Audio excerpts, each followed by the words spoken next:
കേരള മദ്യനിരോധന സമിതി പാലക്കാട് ജില്ലാ കമ്മിറ്റി നേതൃയോഗം നടത്തി. തദ്ദേശ സ്വയംഭരണ തെരഞ്ഞെടുപ്പിൽ LDFന് തിരിച്ചടിയായത് വികലമായ മദ്യനയമെന്ന് സമിതി. ഈ തിരിച്ചടിയിൽ നിന്നും ശരിയായ പാഠം ഉൾക്കൊണ്ട് തെറ്റുതിരുത്താൻ തയ്യാറാകണമെന്നും കേരള മദ്യനിരോധന സമിതി സംസ്ഥാന chief coordinator professor TM Raveendran പ്രസ്താവിച്ചു. മദ്യത്തിന്റെ ഉപയോഗം പടിപടിയായി കുറയ്ക്കുമെന്ന് വാഗ്ദാനം ചെയ്ത് അധികാരത്തിൽ വന്ന ഇടതു സർക്കാർ കേരളത്തിൽ 100 ഇരട്ടി മദ്യവ്യാപനത്തിനാണ് തുടർച്ചയായി ശ്രമിച്ചുകൊണ്ടിരിക്കുന്നതെന്നും അദ്ദേഹം പറഞ്ഞു. ജില്ലാ പ്രസിഡന്റ് വിളയോടി വേണുഗോപാൽ അധ്യക്ഷത വഹിച്ചു. മഹിളാവേദി സംസ്ഥാന പ്രസിഡന്റ് OJ ചിന്നമ്മ മുഖ്യപ്രഭാഷണം നിർവഹിച്ചു.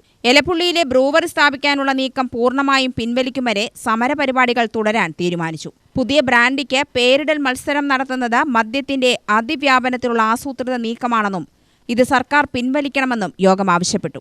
അഡ്വക്കേറ്റ് ജോൺ ജോസഫ്, സംസ്ഥാന കൺവീനർ PV സഹദേവൻ, ജില്ലാ സെക്രട്ടറി ശിവദാസൻ, സംസ്ഥാന ജില്ലാ നേതാക്കളായ മുഹമ്മദ് ബഷീർ, TN ചന്ദ്രൻ, ബാലൻ തൃത്താല, സിദ്ധാർത്ഥൻ, അക്ബർ ബാദുഷ, ഖാദർ മൊയ്തീൻ തുടങ്ങിയവർ സംസാരിച്ചു.